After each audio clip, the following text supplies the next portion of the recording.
Hey guys, Movie Junkie for Life here, and this is my reviews of The Culling and The Last House on Cemetery Lane.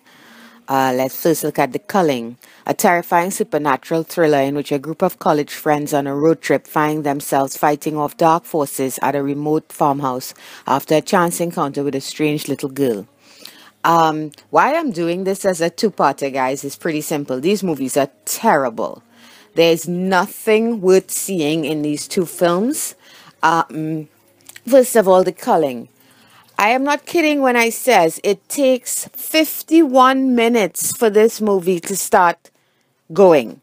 51 minutes of me watching a bunch of people sit around and talk about nothing. Don't even ask me what they were talking about. I don't remember.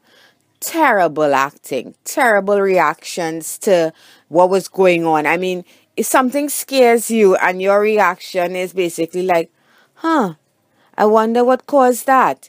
It was ridiculous. It was just all around unwatchable, total nonsense. And it amazes me. I mean, I think I could make a better horror movie than this by far, right? And I have no direction skills that I could think of. This is just the kind of movies that make you want to scoop out your eyeballs and never again watch another horror movie. And I know this is the sad thing. I love the horror genre. I adore it. I've been watching horror movies since I was 8 years old, and don't think badly of my parents. There's a long story there, but I've been watching horror movies for a very, very long time. And unfortunately, the bad ones tend to outweigh the good ones, especially in the recent, I would say like the last 10 years. It's really hard to find good horror. And The Culling, unfortunately, falls in that really, really terrible horror movie section.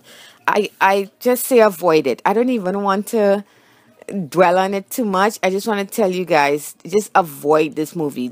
The special effects are bad. The movie's bad. It's trying to be like Children of the Corn, and it never gets there. It never develops properly. We never understand what's going on. And I give this movie a 1 out of 10. That brings me to The Last House on Cemetery Lane. A screenwriter staying in an old manor in West Wales discovers that it's haunted by malevolent spirits. Again, nothing happens in this movie until about 31 or maybe 40 minutes in.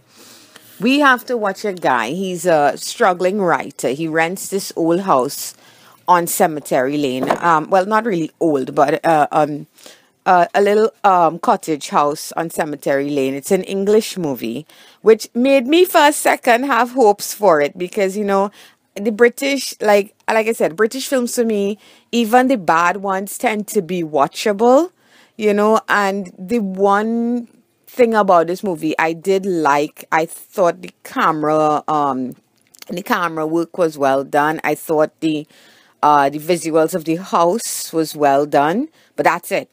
Right? This movie is so boring. Nothing happens in this movie. I was feeling like I was going insane while I was watching this movie. It's just this guy in this house, and he's told when he rents the house that there's someone living on the 3rd floor, that it's an old blind woman who never comes out of her room. Now, let me stop right there. First of all, I don't know how many of us would have continued to, we would want to rent this house knowing there was a stranger living in the house with you that you would never interact with. But let's say you say, you know what, it's an old woman, it doesn't matter. Add to the fact that this old woman, through the entire film, we don't see her until the very end of the film.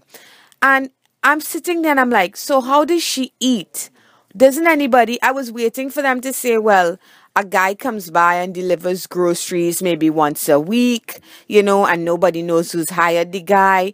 Give me something to work with. But you have this old woman living in basically what is the attic of the house. Nobody comes to see her. How is she eating? How is she surviving? You know? And then when a certain aspect is revealed, the movie was so boring that I couldn't even enjoy that the reveal in the end of, you know, what was going on in terms of the haunting and why it was happening.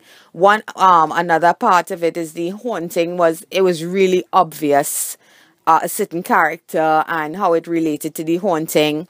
The only reason I'm not telling you guys what is that some of you might be tempted to watch the movie, and I don't want to spoil it for you. So, but there's a twist that it's really easy to figure out if you watch a lot of movies. You're gonna see it coming. There's another reveal that I did not really see coming, but to be honest, I wasn't paying attention. This movie was just boring me so much. I just wanted it to end, and by the end of the movie, after everything had happened, I really didn't care. Also, the very, very ending of this movie, they add on a scene that makes zero sense as to what you saw came before. And I hate that. I hate it. It's like you're trying to have your cake and eat it too.